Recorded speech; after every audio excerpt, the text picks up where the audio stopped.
already. This is going to be exciting.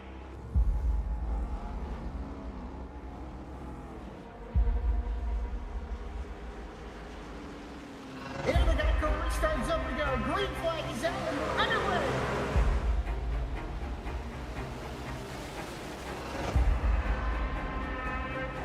Just a few laps into this. Oh, the 37's getting loose. Oh, and he saves it. Oh, they're going 3 wide.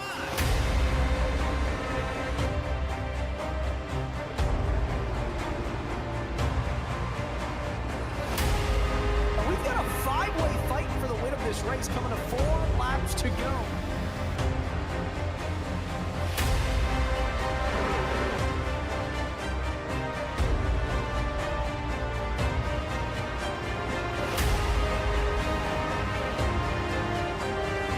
He's gonna win it here in spectacular fashion.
Good evening, everyone, and welcome to beautiful Loudon, New Hampshire, the second of 2 short tracks in Season 4 of the GLR Glove Station ARCA Series.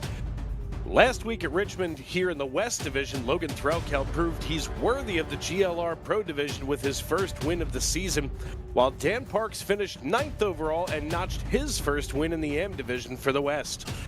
Tonight, we turn our attention to these beautiful rolling hills in New England where the echoes in the hills aren't yodelers, but glorious 8-cylinder thundering machines. So settle in and let's get ready to roll.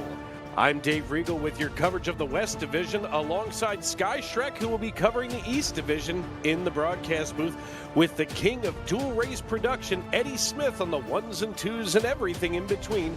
And we'll be with you every step of the way, from the green flag to the checkered flag, right here on V-Speed. And folks, I want to welcome everyone in. As I had mentioned, we'll be covering here in my broadcast booth, Dave Riegel, the Western Division, and of course, as we go split screen here, Glove Station ARCA Series action also going on in the Eastern Division with Sky Shrek anchoring things over there. Sky, what a great night we have, and thanks for being in here with us. This is an exciting time of year now that we're here in Week 5, and of course, all of these competitors being able to go at it in their respective divisions. Yeah, both series have had some great races put on over the last few weeks. In the East Division, it has been absolutely dominated by Mark Whitley. He's taken home 3 straight. He's looking to make that number 4 tonight as he's run the fastest time in practice over in the East Division around New Hampshire, which is quite a tricky track here on iRacing. Just looking at practice, we've seen a lot of spins here on this 1-mile oval. Only 2 to 7 degrees of banking in the turns, so it's really easy to over-rev it and spin the car out on exit. I think we'll see a little bit of that tonight. We've already seen a lot of it in practice. Yeah, I mean, in practice, you just watch with as much torque as there are at the rear end of these cars, and I've talked about it for weeks and weeks. As soon as you get on that throttle, the rear end wants to dance out from underneath you. But, this 1-mile oval here in the hills is going to be really exciting tonight. Here in the West Division, which we'll see getting going in just a few minutes, as qualifying is underway with Dylan Canova leading the fast time right now with 29.92 seconds in his number 70 Chevrolet. We've got some penalties to go over tonight. Larry Poling and Huling Kauser, they both have been dealt EOLs to start the race. And Dave Calvert Sr. and Hayden Muir both going to be disallowed to qualify And they all, then it's, let's see, Dave Calvert. I'm sorry, I looked at my notes twice. Dave Calvert will be issued an EOL, and Hayden Muir, after being disallowed from qualifying, will also have to serve a pass-through penalty after the start of the race. So some interesting moves here, and I see Calvert and Muir both not having qualified, so that's going to be the way that works, Larry. Polling, I don't see on our timing and scoring tonight, so he may have to serve that next week, depending on what that's all about. So let's take a peek at race analysis and see what we have rocking here tonight. 80 laps the scheduled distance. Pit road speed going to be 45, and being able to get from that 110, 120 mark down to 45 is going to be a lot of work. 4 tire sets available, so we should start to see about every 20 to 25 laps for tires. 2 green-white checker attempts in NASCAR overtime rules with just 65% fuel, and that all-important iRacing fixed setup. So that means that these drivers will all have the same chassis setup, and they're going to be, it's all about, at least in my opinion, driver skill and ability tonight. It's going to be a lot about skill tonight because New Hampshire is a track that can really catch you out. It's kind of like a bigger Martinsville in a sense, where it leads to some contact and it always leads to some drama off the corners. We got some in-cars here for drivers tonight. Mark Whitley, you see dead center, looking to win 4 in a row in the East Division. Jake Ellingson, George Jewell, Chuck Feltz on the top row. You got Charles Abert, Andy Carnes up as well right now. Good mix of drivers across both East and West here. Gonna get some on-board action tonight. Yeah, I mean, listen, here's the thing. We're going to see a lot of these drivers, we've already seen Mark Whitley wiping the eyes there. Alan Bergen's scary-looking mug staring back at us. But, we're going to see a lot of sweat and a lot of glove action on these steering wheels. They've got to do a lot of work to boogie around this piece. That we will. You'll see drivers absolutely locked in once the green flag drops all the way through the end of the race. There's going to be no blinking, no anything. You can see in the West race right there, Barrett Morton already having a problem in qualifying and spinning it out onto pit road. We might see a little bit of that tonight. This is a really, really treacherous racetrack, particularly off the corners.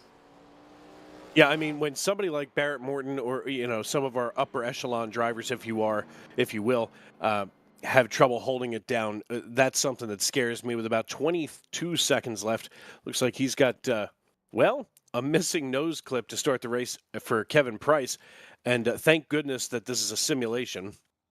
That would be what would be referred to as an air-cooled engine at this point. As there's about 7 seconds left here in the, 4 seconds, 3 left in the West Division qualifying. Looks like Dylan Canova, he's going to be awarded the Jam Printing and Promotions Pole Award. And, of course, we do want to thank our friends over at Jam Printing and Promotions out of Plainfield, Indiana. We are local and we are veteran certified, and when we do well, we can do more good in the community. Since forming in 2013, Jam has contributed printing and promotional sponsorships to more than 60 local nonprofits with a primary focus on organizations that assist veterans, women, and children. They have been with GLR since the very beginning, and they provide us with all promotional items, including shirts, hats, decals, dog tags, you name it.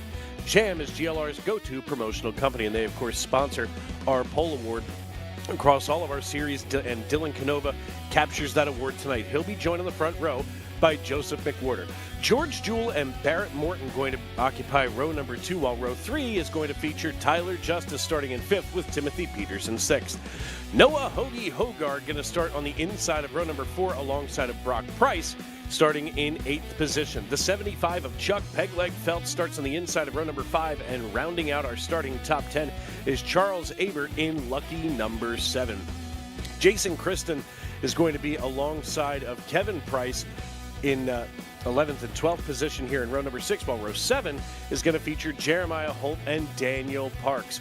Armando Melgoza, he's going to start in 15th position to the inside of Ashton Azra Nolan in his number 42, with Huling Kauser starting the 91 in 17th position alongside the Bergen experience, I should say, in the 89. Starting in 19th is Brian Frauheiger, with Sean Kaiser to his outside starting in 20th.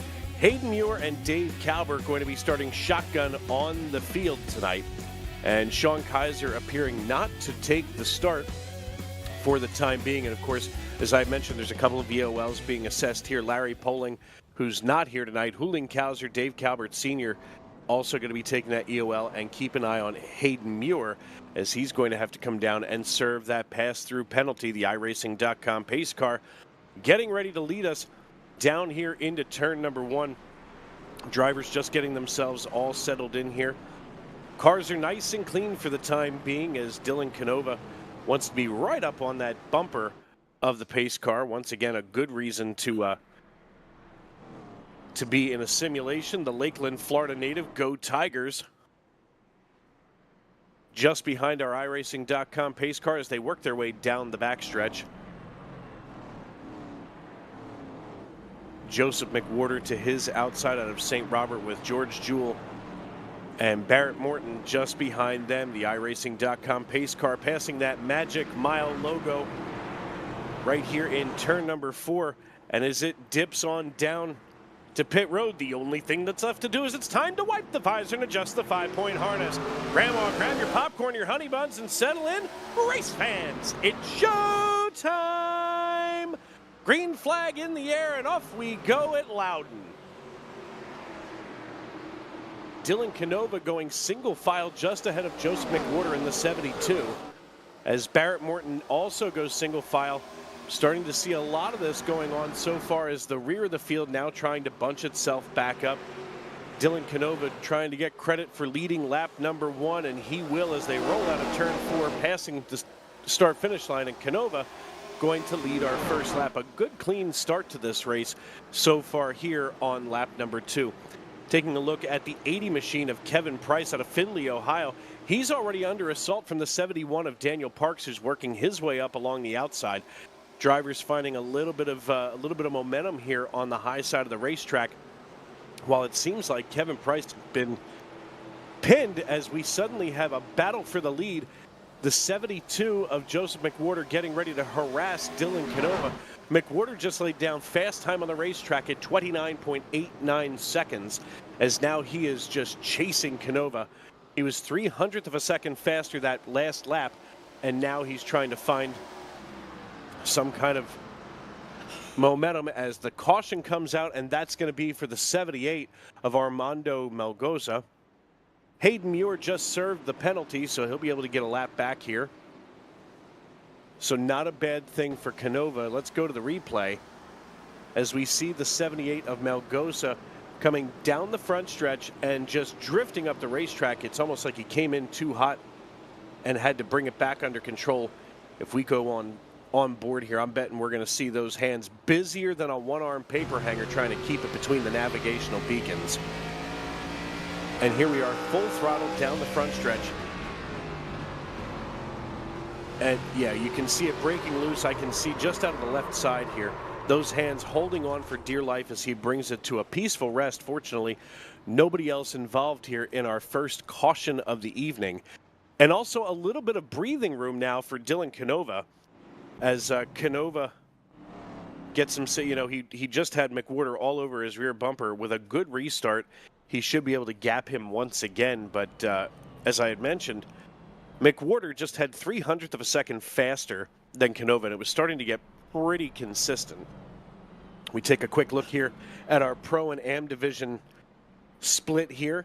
Canova, of course, leading our Pro division, while Noah Hoagie Hogard running overall in 7th leads our Am drivers. And I'll tell you what, Noah Hogard, I saw him come into this league last year.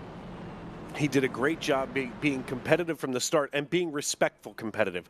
Sometimes you get a driver that comes into a league, and I don't want to say that they come in a little too hot, but he came in with just the right temperature and was able to really start making a difference here in the GLR Glove Station ARCA Series.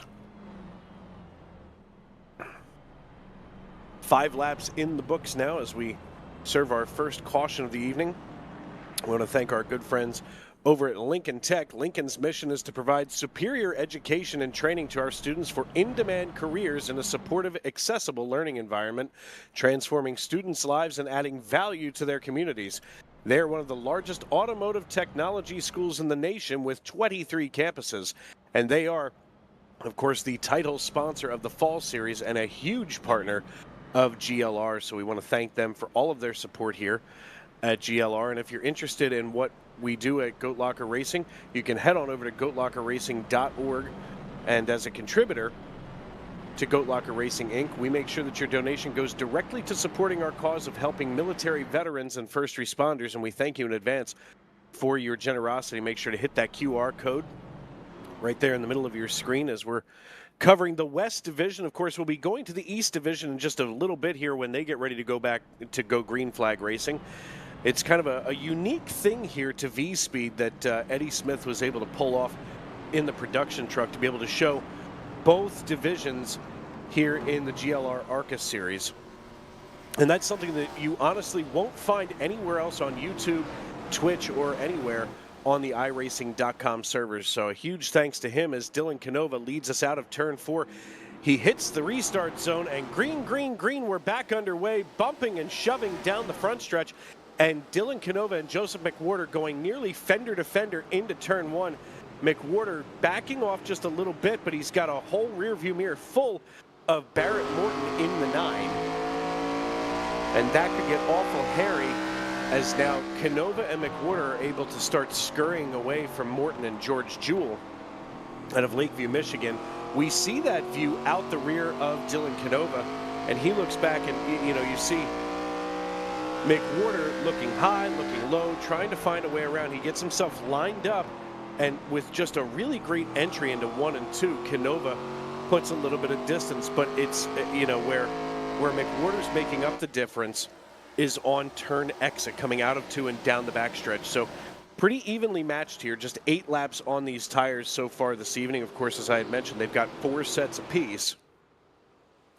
So plenty of time yet, as we are only 8 laps out of 80 into this race. Dylan Canova, your race leader, and now he lays down fast time, blowing out the time of Joseph McWhorter, as fast time now is 29.78 seconds to Joseph McWhorter's former 29.85. In fact, only the top 3 drivers are in the 29s tonight. We can see that right here on the left side of your screen. And that's Canova, McWhorter, and Morton.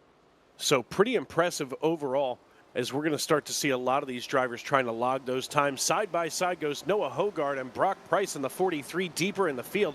Price looks to the inside, and while that white-wheeled 158 of Noah Hoagie Hogard holds his ground on the high side, they are out here dogfighting. All of a sudden now Hogard is door handle to door handle with the 43. And don't look now, folks, but while this battle is going on, we're ready to head on over to Sky Shrek, who's got the coverage of the start for the GLR Glove Station ARCA Series East Division here at New Hampshire. Yeah, we're getting ready to start the East race. Qualifying is getting ready to go here in just a hot second. And then once that wraps up, we will be getting ready for the main event tonight. These drivers will have 5 minutes of qualifying before they head down into the main race. And looking at our results from practice here tonight, Mark Whitley, Wesley Burke, Jacob Ellington, Mark Cofield, your top 4 drivers, all drivers who are likely to pose a threat here in qualifying and in the actual race here in just a second. As we continue on with qualifying, it'll be 5 minutes, 2 laps for these drivers. Similar to many races here in iRacing, really. These drivers will have a lot of chances to get a good time on the board here. You do lose your lap, you get disqualified if you hit the wall, spin out, do any of that stuff. And we've seen quite a few spins, quite a lot of incident points in practice. So these drivers might need to be a little more careful here with how they run it in qualifying in order to avoid any sort of penalty here for not starting or for hitting the wall and not having their time set. Mark Whitley is out there right now running on pole position, and I think we're going to send it back over to Dave because we've got some more action going on in the ARCA West race. Yeah, back here in the West Division, of course, Noah Hogard has now settled into 8th position. Dylan Canova now gapping Joseph McWhorter by about 0.3 of a second at the top of the pile here. So plenty of action all around the racetrack, and really nobody less than about 0.3, maybe a quarter second as I look back through the field. 0.2 of a second between Daniel Parks and Timothy Peters in the 18 as they're still duking it out here atop the pile. And, and here's the thing with Joseph McWhorter. He's the kind of driver who's going to let Dylan Canova wear out that equipment. Go ahead, burn those tires up, and he is patient. I mean, patient like a sniper, just waiting for the proper moment to fire off that round. And, McWhorter is just that good of a driver. Even though he gets a little tight there, maybe fighting a tight condition. We work here on lap number 15 of 80. Just one caution to speak of for the evening, and that was for Armando Melgoza, but he's gotten himself traveling in the proper direction again. Plenty of room on either side of him. We look back through those and here we are on board with George Jewell in 4th position. The top 5 haven't changed positions from their qualifying runs, but now George Jewell's starting to reel in the 9 of Barrett Morton. So this could be our first top 5 position change, as it looks like Canova and McWhorter are pretty well settled in right now for the 1-2 punch. Right now, the 4-5 are definitely looking at swapping positions. Now we can see that speed here in the lower left-hand corner of your screen.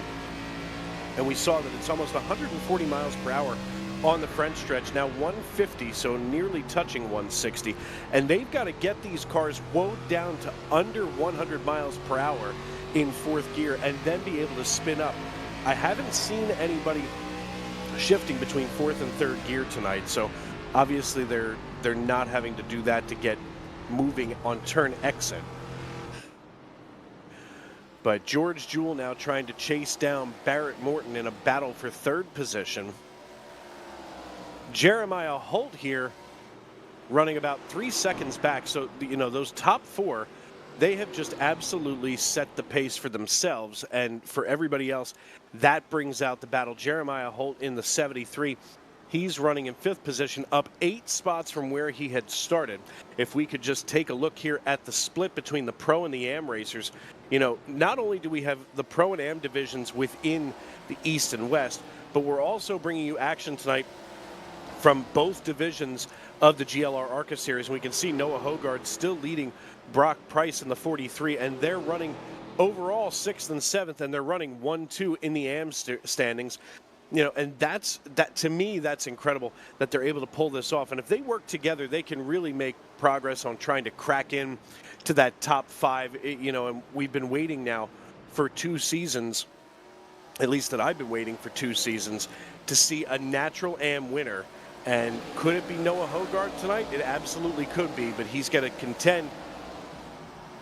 He's got to contend with, my goodness, the 73 just sliding past Hayden Muir. My goodness. A near miss, and up into the wall goes Hayden Muir, as he is going to hug the wall and stay out of the way. That's definitely not how you're going to make progress, as Muir is down 5 laps now. A rough night for him. But Noah Hogard, if he could get any kind of momentum, that would be the time. And before we switch over to the East Division start, Dylan Canova and Joseph McWhorter still are race leaders. When we come back, we'll see where those 2 drivers are, what the top 4 looks like. But right now, we're going to head over to Sky Shrek. Qualifying is completed, and it's time to grid up in the GLR Glove Station ARCA Series East Division. That's right, Dave. We're getting ready to start the East Division race right now. Qualifying has just finished. And in just a second, we'll get that grid up on the screen for you as these drivers take to the grid to start tonight's race. On the pole was going to be the 27 of Jacob Ellingson, with Mark Whitley going from P2. Jacob Ellingson going to win that Jam Printing and Promotions Pole Award here tonight. Daniel Cunningham in the 88 goes from P3. Wesley Burke in the 09 from 4th. Sean Kaiser in the 46 starts 5th. Mark Cofield in the 97 in 6th. And then it's Samuel Yosef, 7th in the 65. Jake Ham, 8th in the 85. Rounding out your top 10, it's Alan Smith in the 00 and Patrick Fuller in the 13. 11th place tonight will be Michael Jones in the 02 with Joshua Unger in the 51 to his outside.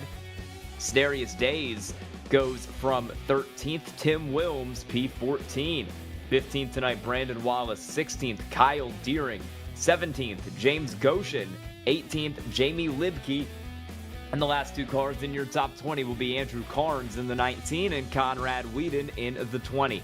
5 more cars in the field. It's Claire Sisk in the 12, Benjamin Richards in the 56, Colton Sisk in the 2, Doug Ellingson in the 58, and not taking a time tonight is John Houchin in the 44 car.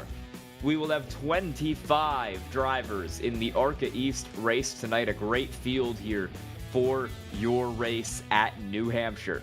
Jacob Ellingson, bit of a surprise pole winner here. We've been so used to Mark Whitley's domination over the last few races. He's won the first 3 in the ARCA East Series. He's looking to win the first 4. Jacob Ellingson will try to interrupt and steal that win away here tonight if he can get it done.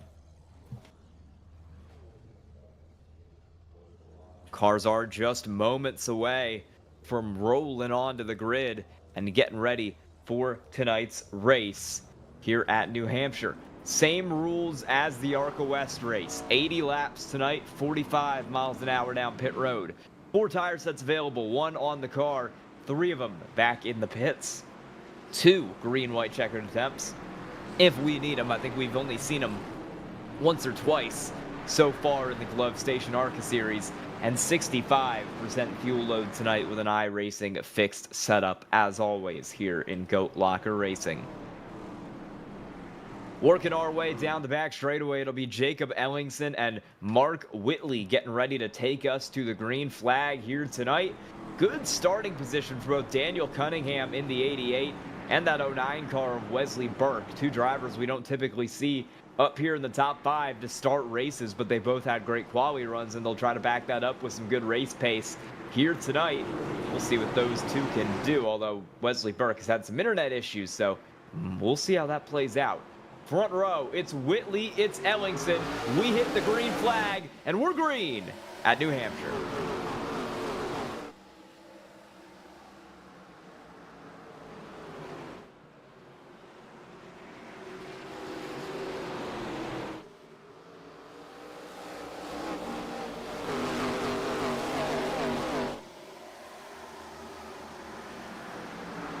That was a hectic lap 1. We already saw a car off in the grass back there.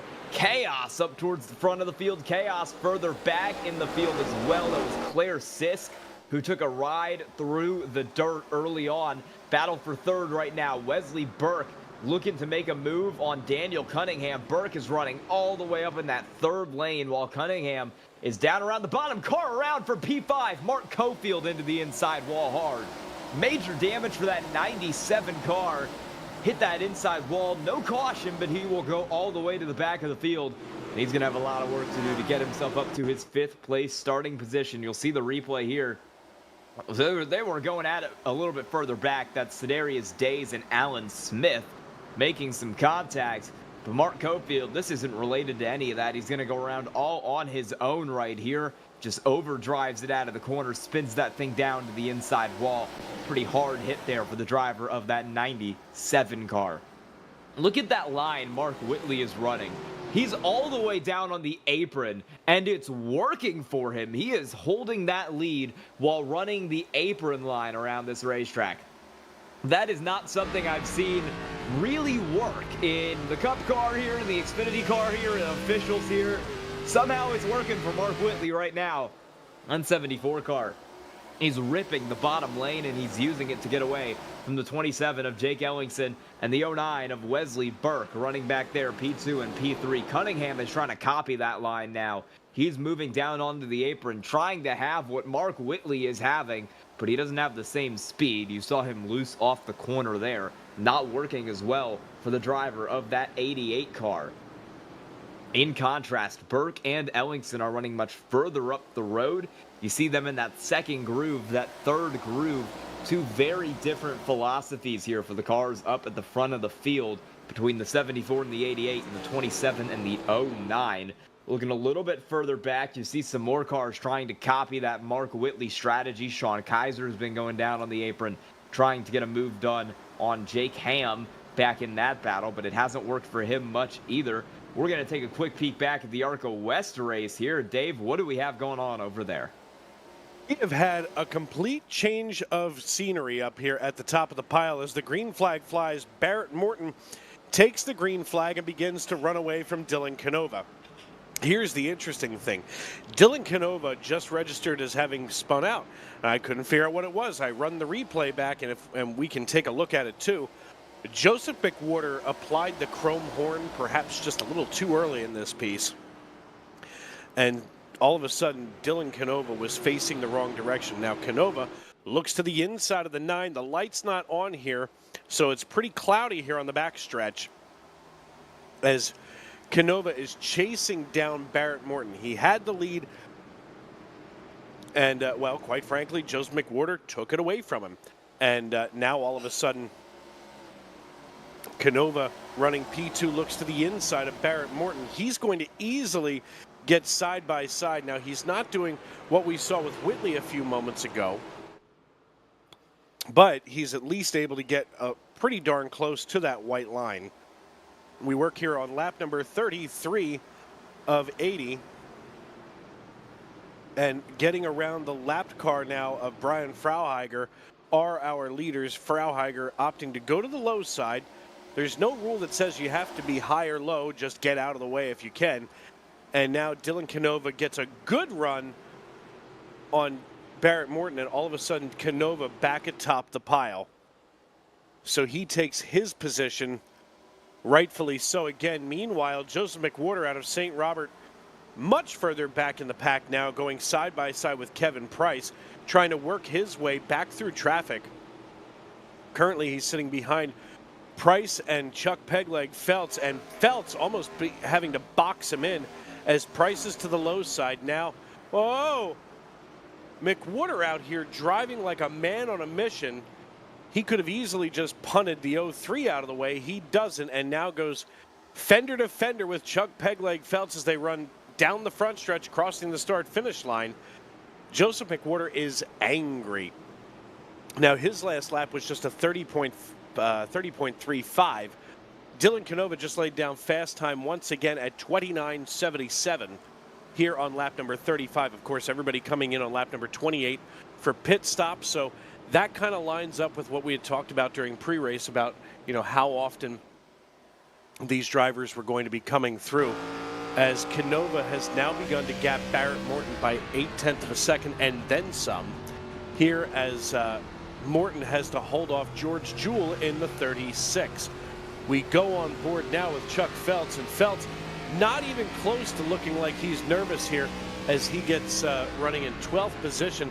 He's got that American flag there in the background, and you can see that bicep flexing. He's obviously got a direct drive wheel, so he's doing a lot of wheel work to get around this piece. As now we go back on board here, looking to the inside, trailing just behind Timothy Peters and Brock Price.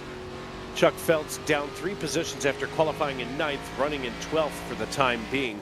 Here on lap number 37, Dylan Canova, your race leader. He qualified P1 and has fought his way back up to P1 after an unfortunate incident with the 72. And speaking of the 72, he's now come all the way back up into 9th position, running here just behind Jason Kristen. And Kristen going to have to hold him off, and it's going to be hard for him as McWhorter boogies around this racetrack, and he's trying to find a way to get back up to where he belongs, or at least where he thinks he belongs. And believe me, I feel like there's at least a couple of drivers right now who are not happy with the young man out of St. Robert.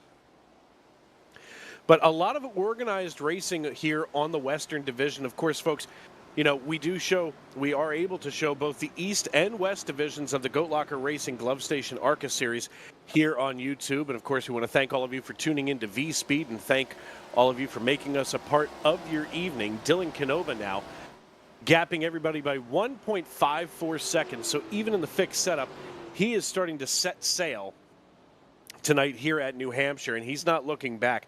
And this is the kind of racetrack where you can get that done. And as he passed the start-finish line just a moment ago, we're approaching that halfway point. We're about 3/4 of a lap away from halfway. So it's going to be 40 to go this time by. And, you know, folks, as we're here in the Western Division, we've got Dylan Canova leading the way just ahead of Barrett Morton, about 1.6 seconds. Sky, what do you have going on in the East Division?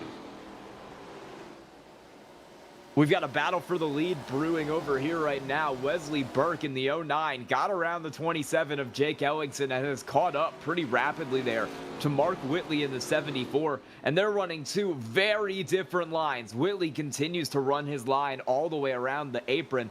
Meanwhile, Burke is running about 3 lanes further up the racetrack. You can see him right on the edge of that colored shade of pavement down there as he makes his way around the racetrack, trying to maximize his run out of the corner to get the momentum he needs to catch Mark Whitley. They've been pretty much even here for a while, but Burke is slowly but surely reeling him in here, especially in turns 1 and 2. That 09 seems to have the faster car. This is going to be a much better lap for Burke. There you go. Whitley got loose. He struggled a little bit, and Wesley Burke is now right there to the outside of that 74 car. Whitley seems to be struggling to get that car down on the apron. Oh, but Burke is loose off the corner. Near miss for that 09 car. Great save made by Wesley Burke to keep that thing in line and keep it in the fight. Whitley now trying to steal his line, block the air on the 09 car. He's moving it up the racetrack, but he's also loose. They're both in the wall out of the corner. This is some crazy racing for the lead right now at New Hampshire, and I think Wesley Burke is going to come up on the bad end of it. Mark Whitley has gotten away in that 74 car by half a second. What a battle here for P1. This is letting Jacob Ellingson close in a little bit back there in P3. He did not get into the wall those last few laps. He's been running smoother, more consistent laps, and as these two get loose, overheat the tires, put it in the fence, Jake Ellingson quietly running faster lap times than the both of them. Battle for AM class right now is heating up back here. This is Samuel Joseph in the 65 car. He's got 2 AM drivers right behind him. That's Patrick Fuller in the 13. That's Alan Smith in that 00. Alan Smith has taken home a couple wins in the amateur class so far this year. Samuel Joseph also has been a strong contender in the amateur series through the first few races of the ARCA East season. So he's made a pretty good run of it out there. Patrick Fuller trying to contend in that 13 car. He'll take a peek to the inside here. Started out back in 10th, looking to make his way up to 7th. Near contact. Yes, there is contact between those two cars. Joseph really trying to hold Fuller down the racetrack as he tries to wheel it to the inside. Not as good of a run out there as he would have wanted. Joseph did a great job of taking away his momentum, and now Fuller's going to have to send it right back down there to the inside lane, doing all he can to challenge Samuel Joseph off this corner. And it doesn't look like he's going to get it. The 65 of Joseph stays clear out in front of Patrick Fuller and Alan Smith in that 00 who's lurking behind this battle. Jamie Libke joining the fight back here in the 16 car. She's sitting right behind Timothy Wilms, who's the pro driver in this fight, trying to get around Alan Smith there in the 00, and Alan Smith is going to run the top. We'll see if the 86 of Wilms can get clear here. Does not look like it. Alan Smith putting up a great fight in that 00, continuing to hold off the 86 of Timothy Wilms as Fuller tries to make a dive up the inside of Joseph. This might be his shot here if he can get the run off the corner.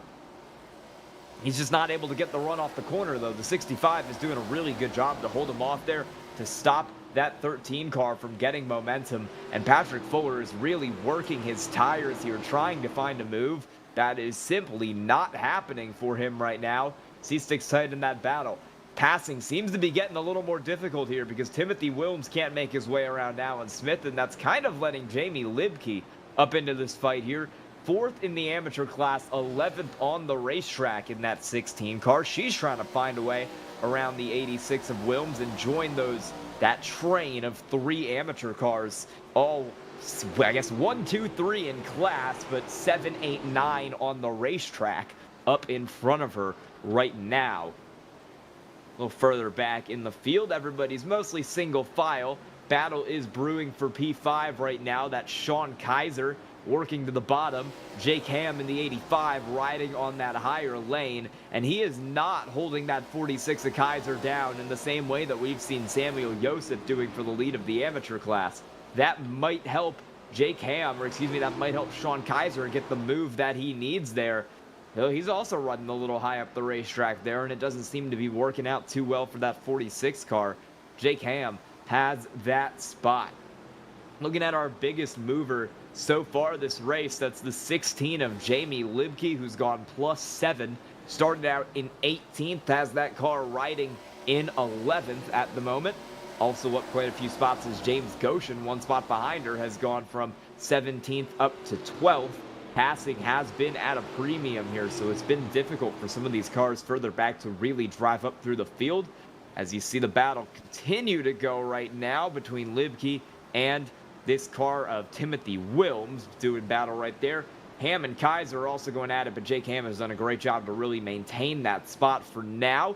Battle for the amateur lead continuing to heat up. Close moment there for Patrick Fuller, as now we have a battle for second brewing as Wesley Burke and Jake Ellingson are doing battle. The lap car of Doug Ellingson is in the wall up in front of him, and that kind of holds up both of these cars. Wesley Burke misses the corner, goes straight into the wall, and the caution flies. Maybe a mechanical issue there. Some kind of equipment failure for Wesley Burke. That car came to a sudden halt up on the fence. We'll get a replay of that here. Where they are. That was close there with Ellingson, and then I'm not sure what happened to Wesley Burke, but that car caught the wall and went all the way on the brakes. For our first caution of the night, Wesley Burke reporting in chat, his screen froze. So that was him trying to get out of the way and avoid taking out another car when his screen did freeze there. That'll be horrible for that 09 car. Someone who's been fighting for the win tonight and is now ultimately going to retire from the race due to those technical issues. We're going to send it back over to ARCA West, where Dave's got some action going on lap 50. How's it going, Dave? Yeah, 30 laps to go now here in the West Division, and we've got a new race leader, and it's Joseph McWhorter. Joseph McWhorter now battled his way up to get around Canova, and Canova now having to run P2. We're just coming back from a caution, and just a few minutes ago, Huling Kauser self-spun coming out of turn 4 and down the front stretch. That's what triggered that yellow flag to come out. Is right now he's running a little bit deeper in the field, but now on the recovery drive, doing just fine. Joseph McWhorter, though, he's all of a sudden got a rearview mirror full of Dylan Canova, and Canova, who was just making progress, suddenly sees the yellow flag come out again. This time it may be involving Hayden Muir. Let's take a look at the replay. Hayden Muir, who was already down about 5 laps tonight, not having a good night. Looks like he is gonna. It looks like he probably just self-spun. And yeah, same deal, almost exactly what happened a little while ago with Huling Kauser. Same place, same bat time, same bat channel. As now we work lap number 53 under caution. We want to thank everybody for tuning in. Of course, you're watching dual coverage of the GLR Glove Station ARCA Series East and West Divisions, as we're focused here right now on the West Division. We want to thank our friends at Glove Station. Here at Glove Station, we are committed to providing quality gloves and protective gear for a wide range of your daily activities and jobs, from tinkering on home DIYs to working on industrial environments and everything in between. We've got you covered.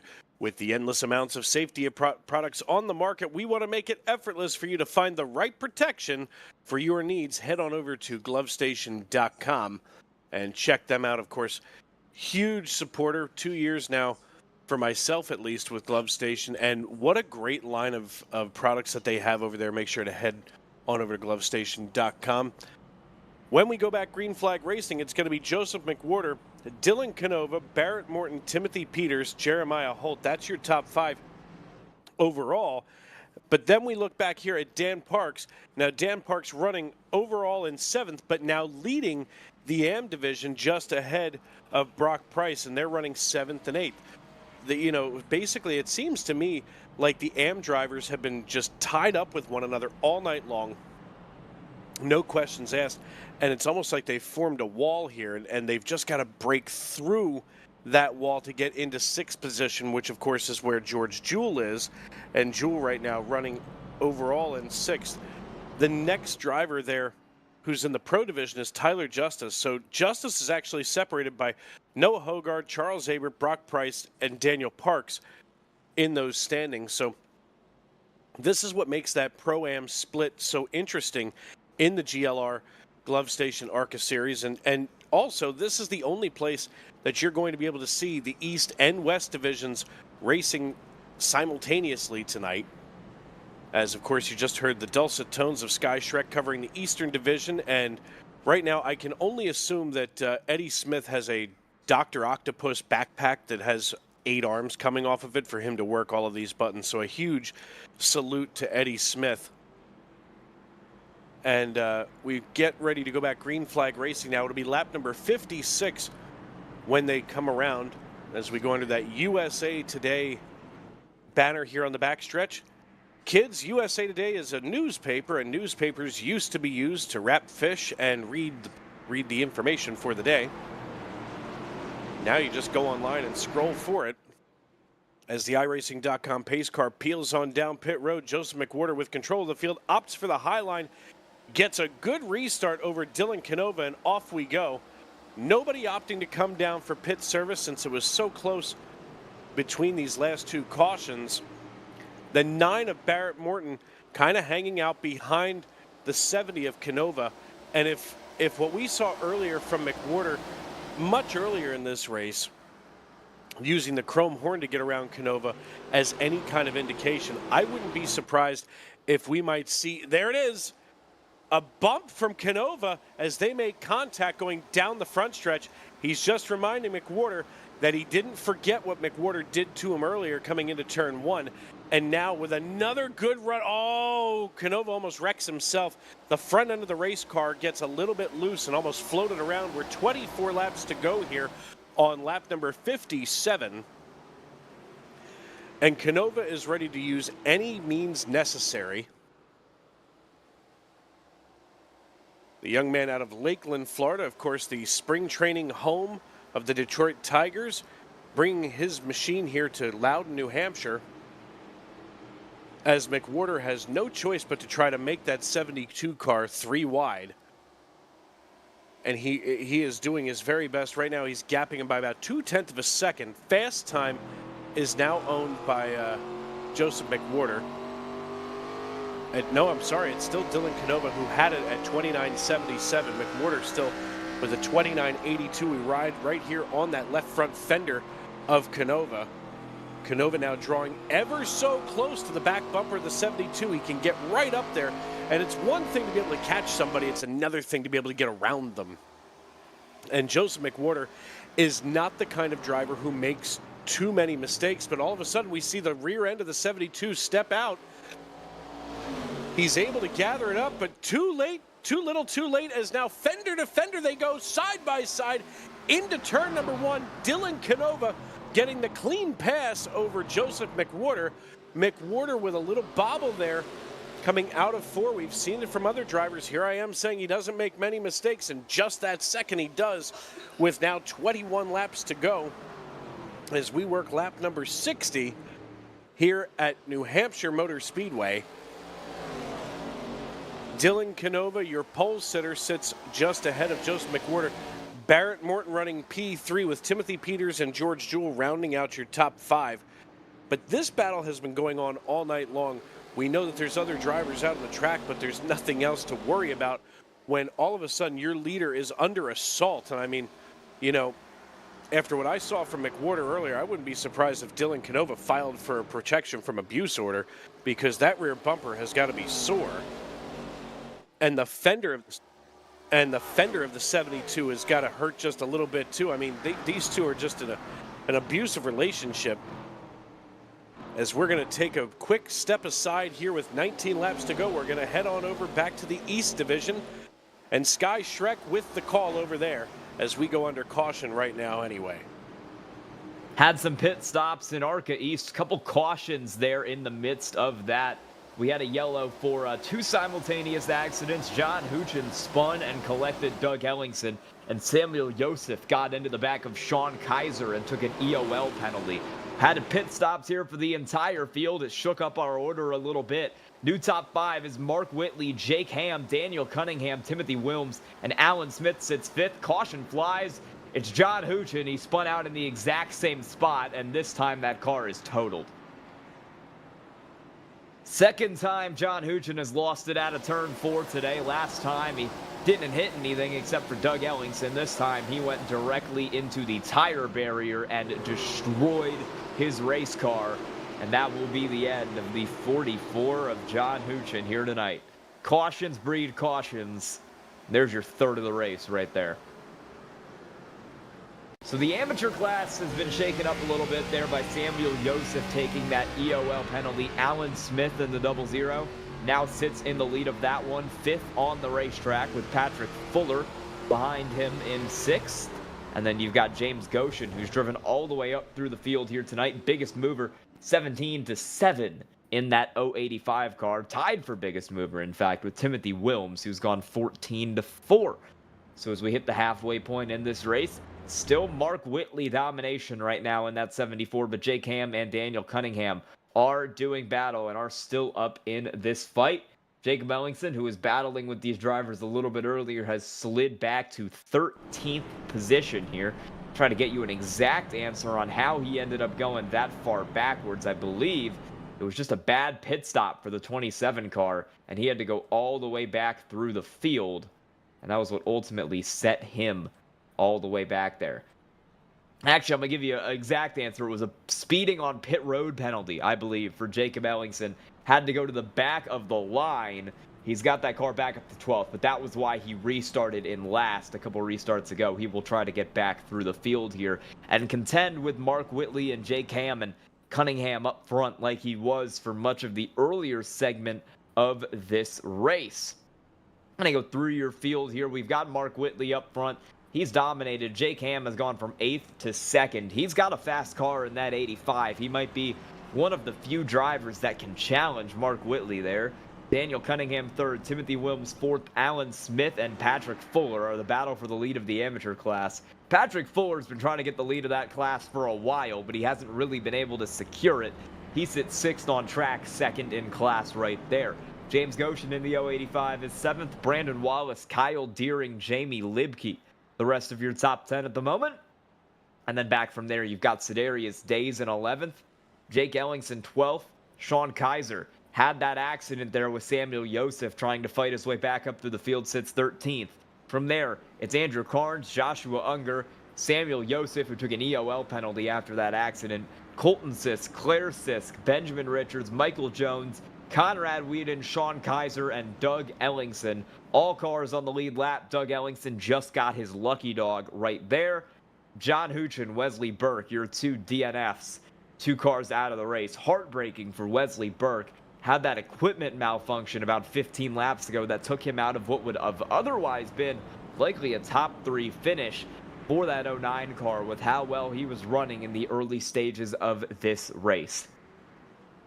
We'll get ready to go back green here. It'll be the 74 of Mark Whitley on the inside. It'll be the 85 of Jake Ham on the outside.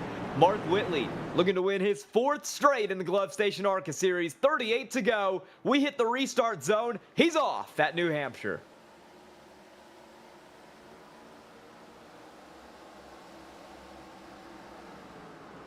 It's a huge jump for him, and it's not a great jump for Jake Ham. Daniel Cunningham is to his inside there in that 88, but he doesn't have the run off. Jake Ham's got the momentum. He'll get back clear for 2nd down the back straightaway.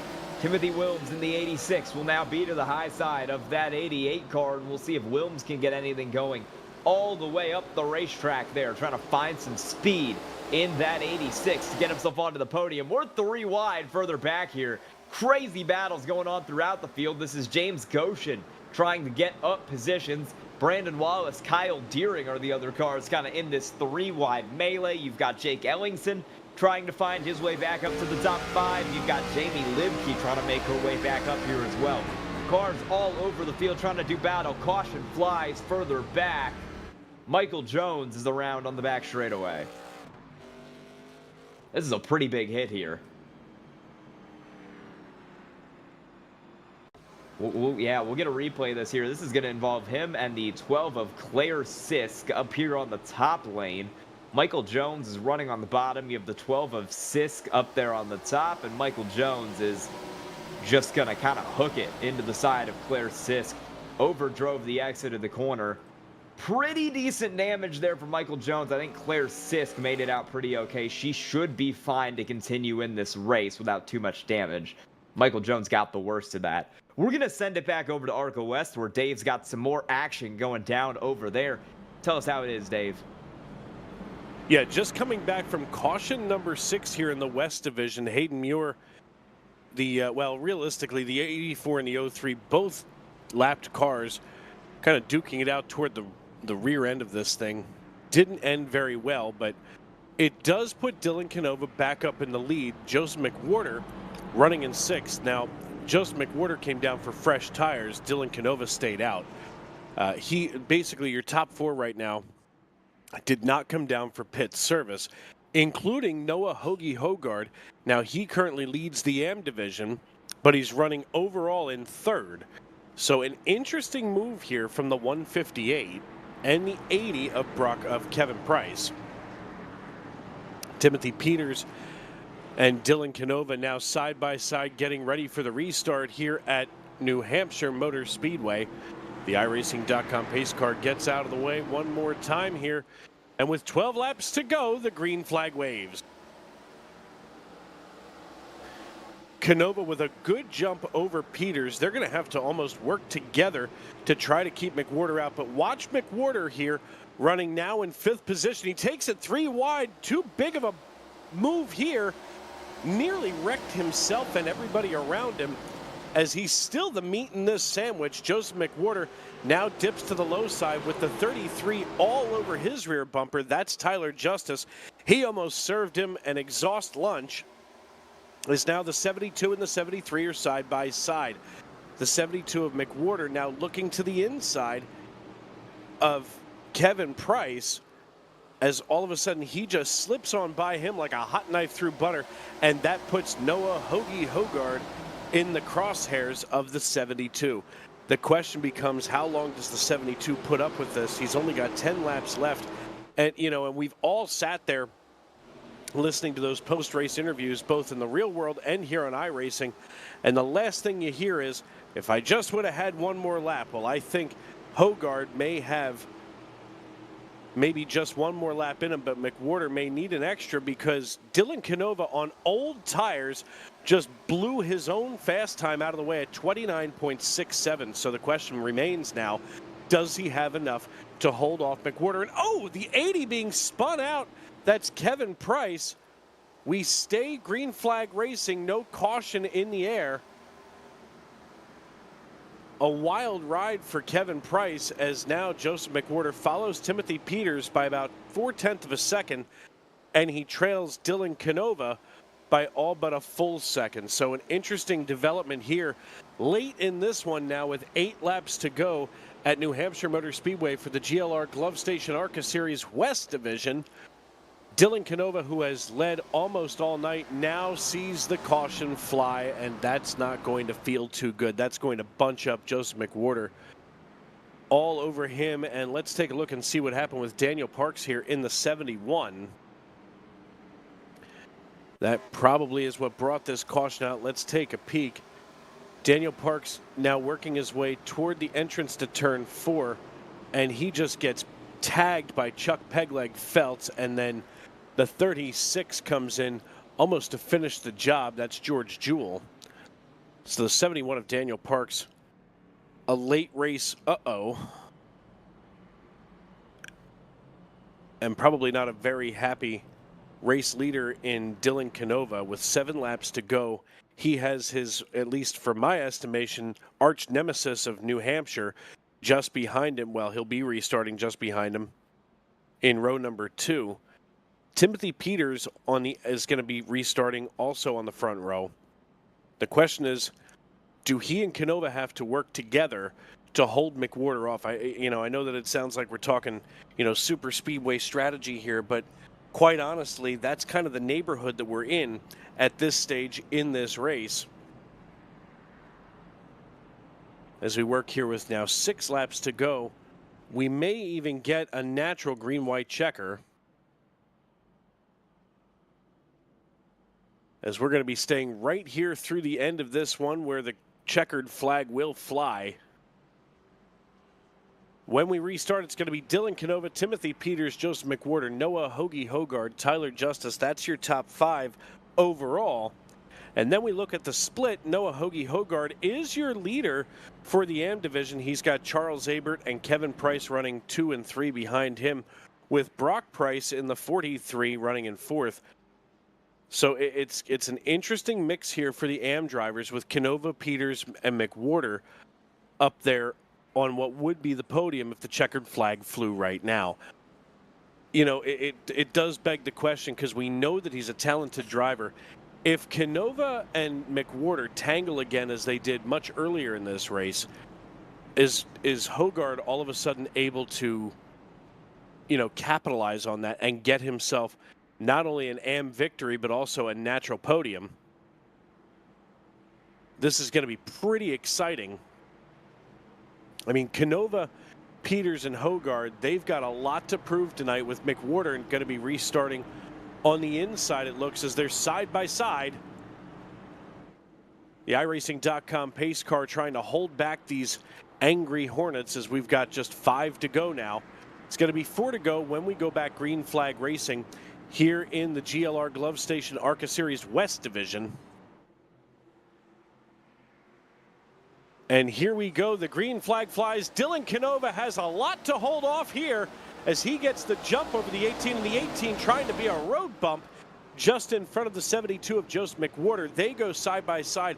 It's all on Timothy Peters to try to hold off the 72 and keep him away from Dylan Canova. He does for the time being, as Canova starts to step away with now a half-second lead.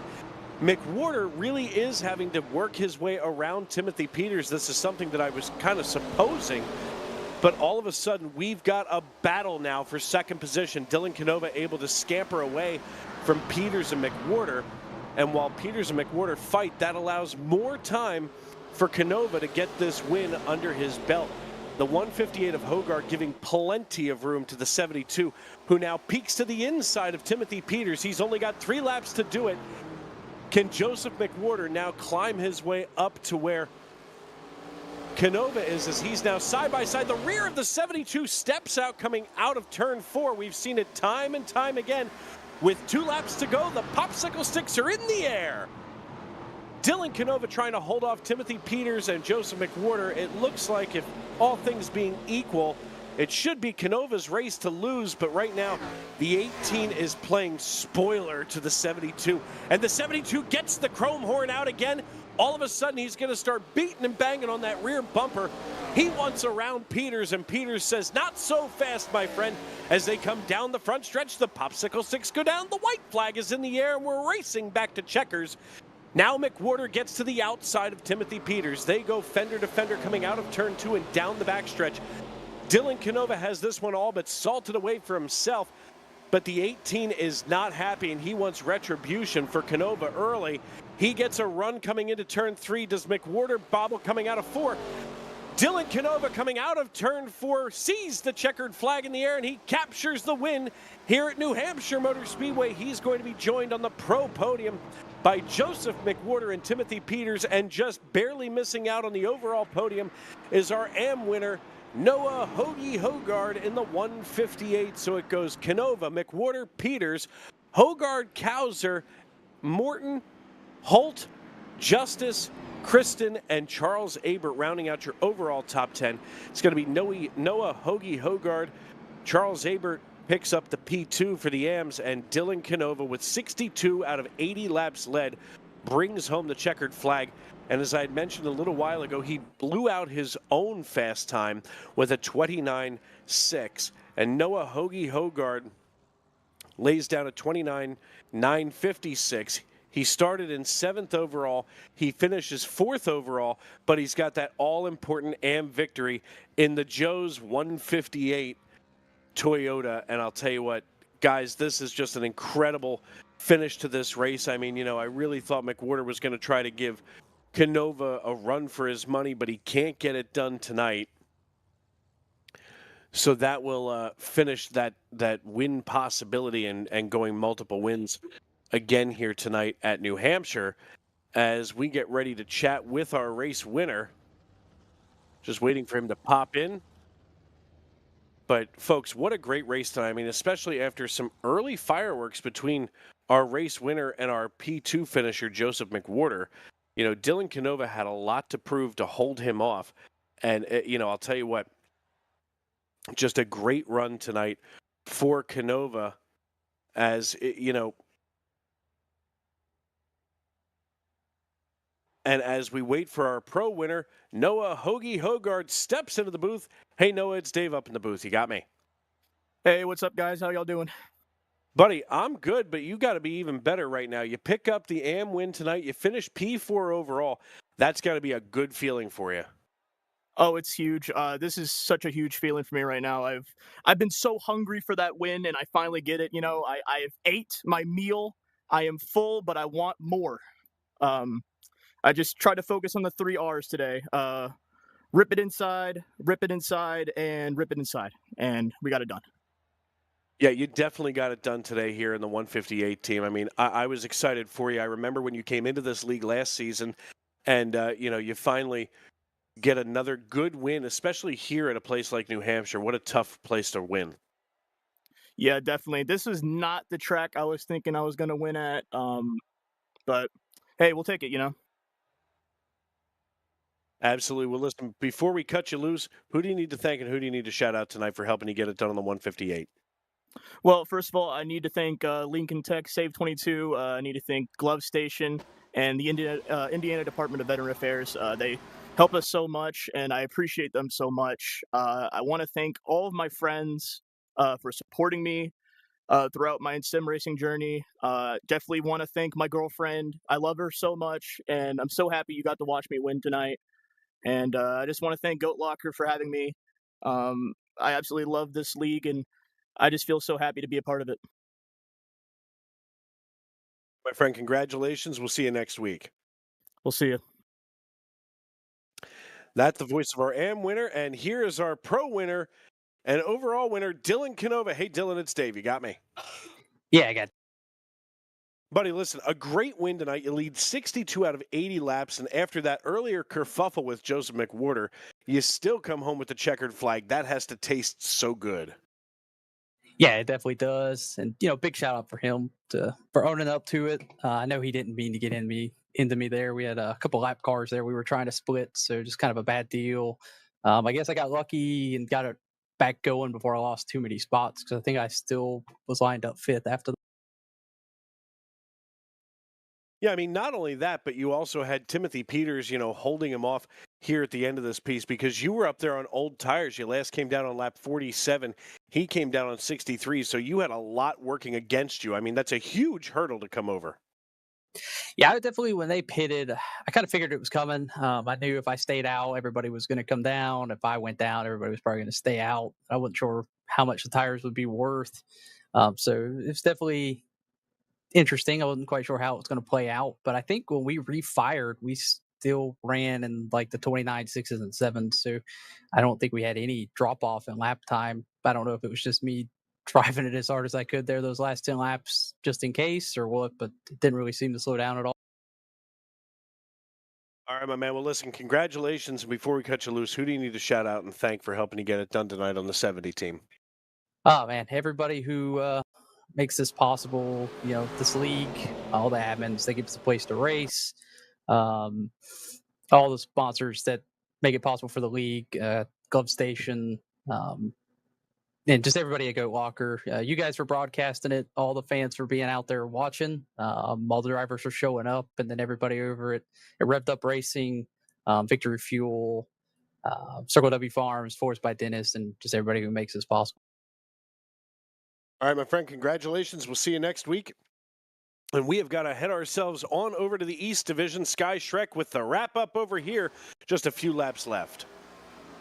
Yeah, big hits there and a crash that happened a few laps ago set back a lot of cars like Sidarius Days.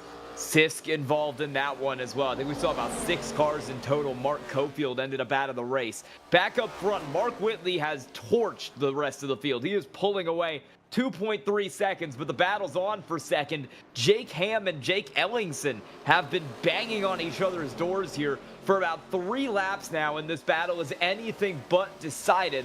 Caution flies further back. Oh my goodness, James Goshen. Kyle Deering, another huge hit for him. He was involved in that last crash as well. Just took his faster pair. Ooh, this was the battle for 6th that caused this to come out. Brandon Wallace working on James Goshen. Wallace is going to try the crossover here from the top to the bottom, and it is not going to work out particularly well for either car. That is going to send Goshen across the racetrack, and then a stack-up happened trying to dodge it after Deering tags Goshen and collects a few cars. Patrick Fuller, Samuel Yosef, both caught in that one pretty heavily as well. Yosef with a huge hit to the inside wall. Those were 2 of the top drivers in the amateur class there. Yosef and Fuller have been going at it for most of the race, and that'll ultimately be maybe the end of Yosef's night. That car we've already seen have 1 big hit, and there's another in the 65 car. You'll see it here. Just straight into the inside wall after contact with Fuller.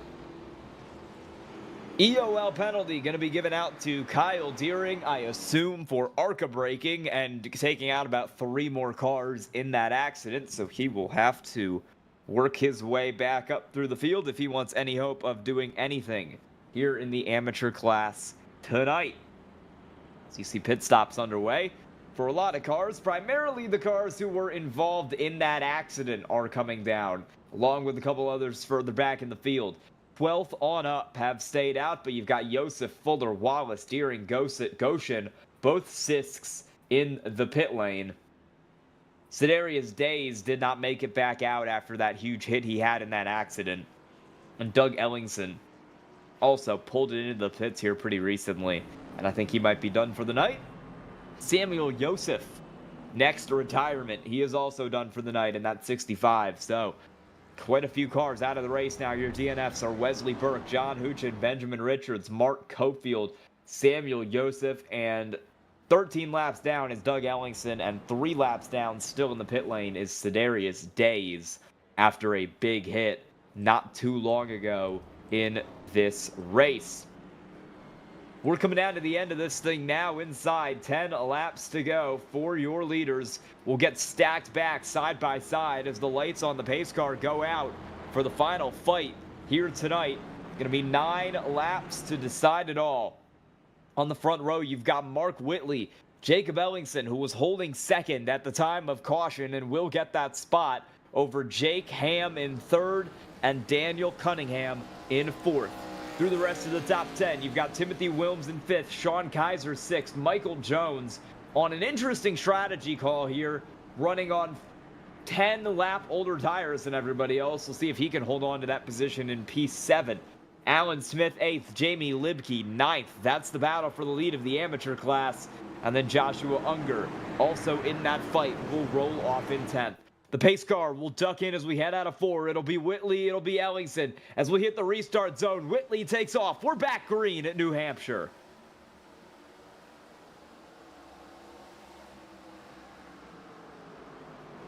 Great jump for the 74, and now Ellingson is trying to get clear of Daniel Cunningham on the inside. He'll do so successfully. Can he get clear? Yes, he can. Ellingson to P2, Cunningham to P3, but he'll look for the switchback in 3 and 4. Peeking down to the inside, doesn't have enough. He'll settle for 3rd. Jake Ham runs 4th. Sean Kaiser trying to take a peek for P5. Caution flies. It is for Claire Sisk and Doug Ellingson around to the back of the field. Let's see what happened here. Claire Sisk is running in the middle of this battle. You've got Fuller to the outside here of this. Let's see what transpired. Oh, this started up in front of her and kind of just cascaded into the 12 car of Claire Sisk. Oh, it's still going. Yeah, a multi-stage accident there for Patrick Fuller in the 13. So, yeah, that was an interesting one there, to say the least. He gets into it with the 20 car of Conrad Whedon, the 99 of Brandon Wallace, spins those cars out. That takes out the 12 of Claire Sisk, and then the 99 decides he wants a little extracurricular and takes out Patrick Fuller anyway. And that collects the 58 of Doug Ellingson in that one as well. Something tells me the admins will not be super happy about Brandon Wallace coming up and starting another accident there, but we'll have to see what they ultimately decide in that wreck after this race. Ultimately, the end result of that will be pretty decent hits there for Claire Sisk. For Brandon Wallace, I think Doug Ellingson, who came in the second wind of that wreck, might have actually gotten the worst of it in that 58 car, and he was already, 14 laps down? Not a great race for him in the 58 car, and I think that might finally be it for him. I don't know if he's able to get that thing fixed and get it out before the end of this race here tonight. We are at 6 laps to go. It'll be 5 next time when we cross the line, and I believe it will be 4 when the lights on the pace car go out. It is the same 2 cars up front. Mark Whitley looking to get his 4th win in a row here in ARCA East, to win every single race since we started the ARCA East, ARCA West split in that 74 car. Jake Ellingson tries to get it from P2. Daniel Cunningham, Jake Ham lurking right behind him in P3 and P4 respectively. Will Mark Whitley be able to keep up his dominance here in ARCA East? Will Jacob Ellingson be able to interrupt? Will Daniel Cunningham or Jake Ham find their way through up to the front of the field and get this win? Even further back, we've got tight battles going on for the amateur class. 1st through 6th in that class are all in a line right now. It's Alan Smith in 8th, and then you've got Joshua Unger, Jamie Libke, Andrew Carnes, Conrad Whedon, and Colton Sisk all starting right next to each other in that battle.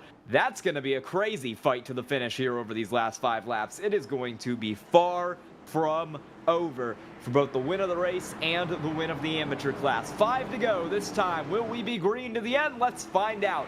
Pace car pulls in. Whitley hits the restart zone. We're green again at New Hampshire.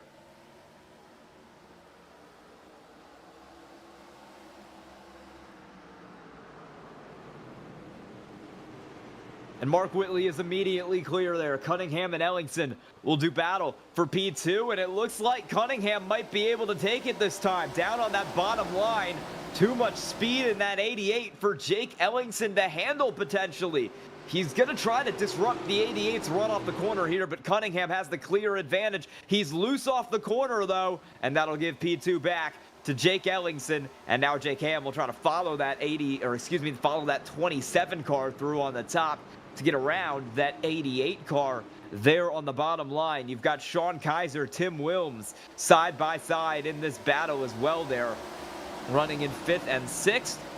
Here's Alan Smith in the amateur class. Leader right there, trying to work on Michael Jones to get that spot.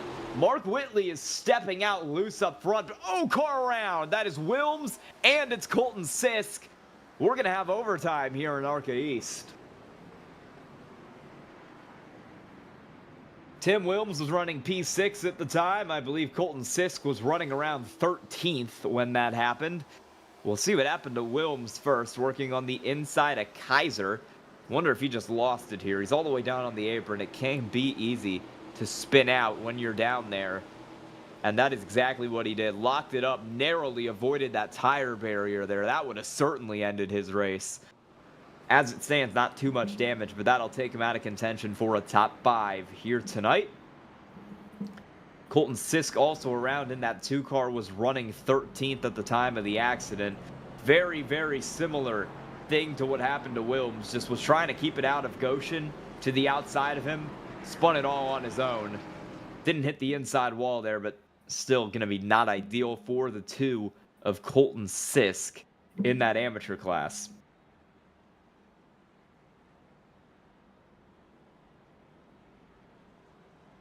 So we'll get racked up here, and we will have an overtime finish to tonight's ARCA East race. We have 2 tries at a green-white checkered, If we make it to the white flag, then this race will end under green. If the caution comes out before we take that white flag, then we will re-rack them, and we will do it again. And we will have, I believe, one more lap here before the lights on the pace car go out and we get ready to roll here in Glove Station ARCA East Series overtime at New Hampshire. Let's see how this ends up working out. Mark Whitley and Jake Ellingson will go to that front row.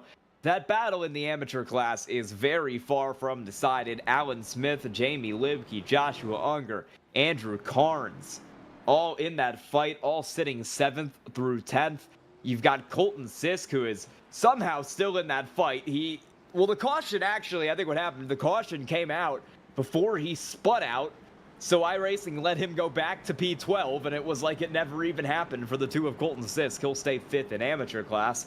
You've got Kyle Deering, you've got Claire Sisk, you've got Conrad Whedon. All those cars back in that fight. That is going to be fascinating to see who wins that. As everybody wants a crack at Mark Whitley up front. He's dominated so much of this race. Can he bring it home, or will someone behind him steal it away from that car? He has led 77 laps tonight. We're on lap 80, so he's led all but 2 laps, and I would imagine those 2 laps were when Michael Jones stayed out and played some strategy. Mark Whitley has led every other lap. He'll try to lead the final 2 laps. As the pace car comes in, he gets a good jump. We're green once again for overtime at New Hampshire. Whitley clear out front. Jake Ham taking a lunge for P2 to the inside of Jake Ellingson to try to steal that spot away. Daniel Cunningham waits in the wings. Sean Kaiser and Michael Jones are doing battle back there behind him. Jake Ham has the lunge. Caution flies. We're going to do it again. Timothy Wilms is around once again. And this is off the nose of Conrad Whedon in the 20. And I don't really think it's Conrad Whedon's fault. Timothy Wilms is trying to fight his way back through the field. He's trying to dice through some of these cars in this amateur class. He is going to try to enter the corner way earlier than anybody else is, and will ultimately just spin himself out on the nose of Conrad Whedon there. That 20 car was just following Fuller in front of him. Nothing he could have done about that. Timothy Wilms into the grass, and we will try this again. Next flag ends the race. If it is the white flag, we'll end under green. If it's the yellow flag, we'll end under caution. So we've got one more try here to get a green flag finish in the ARCA East race at New Hampshire.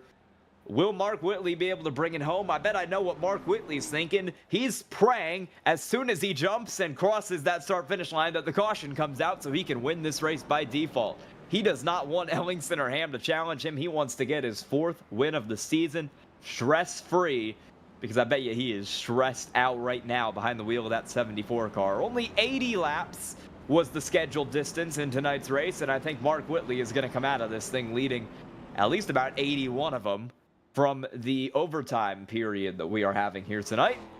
There's Sedarius Days getting a lap back. That will promote him from 7 laps down to 6 laps down behind the wheel of that 45 car. He cannot gain any positions. He cannot lose any positions. He is out here for vibes behind the wheel of that 45. Currently running 19th there, as every car behind him has ended up out of the race through one means or another, and will end up out.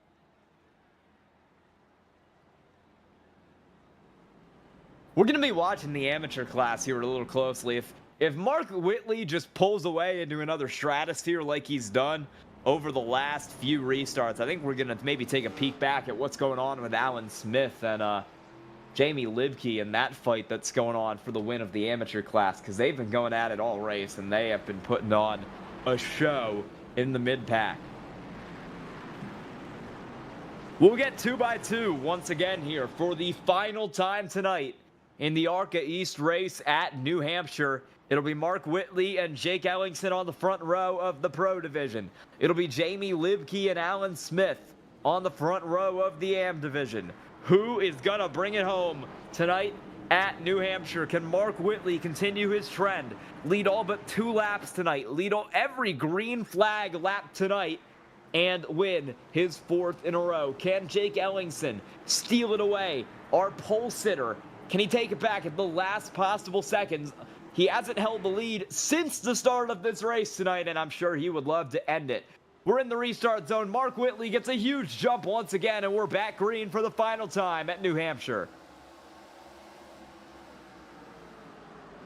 Ellingson steady P2, trying to close in, but Jake Ham is there to the inside. Caution flies. Michael Jones. And that is the end of the race. Mark Whitley wins at New Hampshire. I believe the amateur class is going to go to Alan Smith in the 00 here tonight as well. Well, hold on a minute on that, because the caution was caused by the 00 of Alan Smith. If we get a replay of this, the caution comes from Alan Smith turning Michael Jones. So we will see if the stewards maybe make a determination there of an EOL penalty on Alan Smith. If so, it would give the win to Jamie Libke. For now, Alan Smith is the winner of our AM class. You'll see it right here. He goes deep into the corner and he turns the 0-2. And Jamie Libke was not able to get back to him because she had to go all the way around there to dodge that accident. So, we're not going to have any racing here to the checkered flag, but we might still have a little bit of drama as the stewards shake that one out. Mark Whitley will be your winner tonight in the ARCA East race at New Hampshire. And I think the field is just going to do one more lap here maybe to make it official. Mark Whitley brings it home. He'll get to drive past the pace car. And he will, after leading 84 of the 86 laps tonight, bring it home.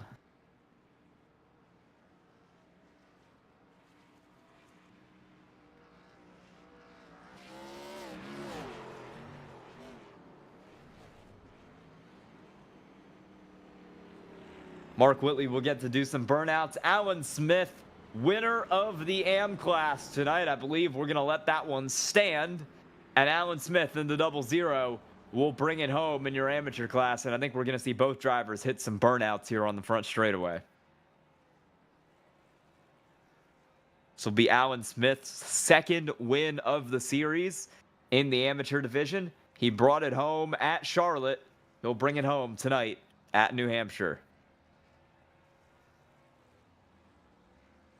We're going to take a quick commercial break. When we come back, we'll have interviews with your winners. Stay tuned. Superior quality, ultimate protection, and the highest level of craftsmanship. We make our gloves for the hard worker that wakes up every morning and gives 110%. You deserve the highest quality protective gear that's going to work for you day in, day out. We know it can be tough deciding what companies to trust for your hard-earned money. It's all in our name. We've mastered our craft to help you master yours. We make our gloves rugged, durable, and designed for you. Whatever the job is, we have you covered. We are your glove station. A thriving job market and low cost of living, plus a wide range of veteran benefits, make Indiana the perfect place for veterans of the United States military to call home. InVets can help you find that home. We're an organization started by veterans to help former service members transition to civilian life in our state. InVets can help you find the community with the career opportunities, housing, schools, and amenities that fit your lifestyle. To learn more about InVets, visit us at invets.org today.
We're back here and we're going to get some interviews from your race winners, starting with our Pro Division winner and our overall race winner, the 74 of Mark Whitley. Mark, how you doing? Doing pretty good. 4 wins in a row now in ARCA East for you. How's it feel? Feels pretty good. Especially to do it here. I think this is probably one of, if not my favorite racetrack. So it's always good to, keep the momentum rolling, have a good finish here. Track felt like it changed a lot throughout the race. So, just had to adjust my line and, every time someone came toward me, I had to fend them off. And then I guess we just couldn't get back green there for the end of the race. I think it might have been a little bit interesting if we'd got a few more laps green, but I'll take it no matter how it comes. You led 84 out of 86 laps tonight. How were you so dominant?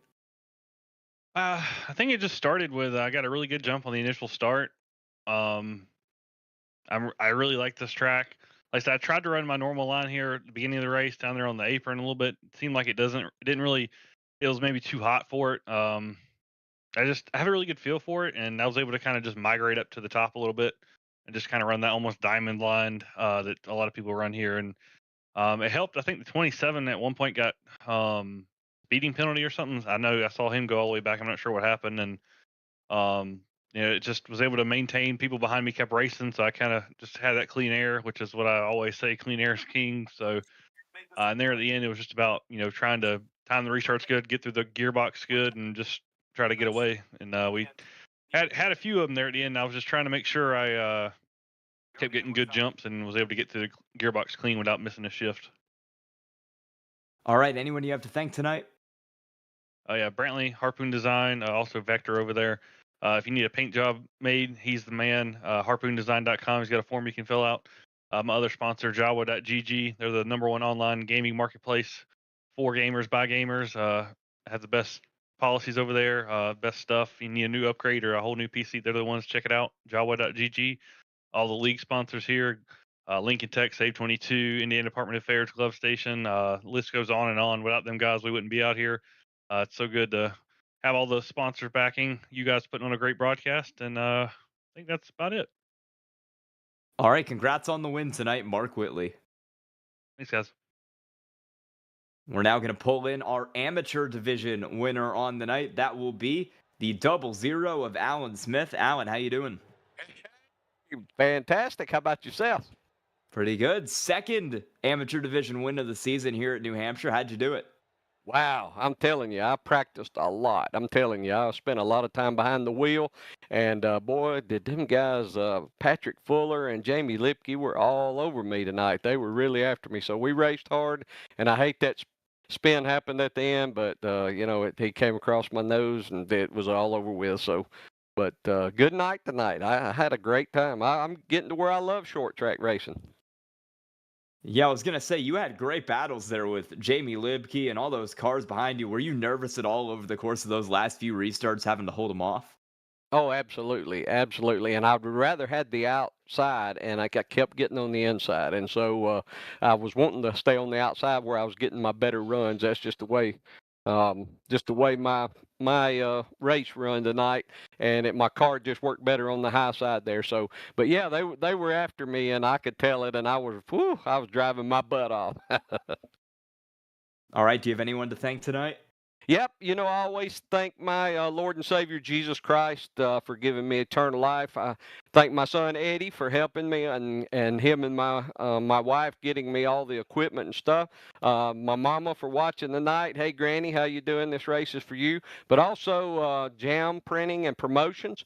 The title sponsor of the series is ARCA, is the Glove Station, and V-Speed, Alexander PCs, and for you guys doing an amazing broadcast. I love it.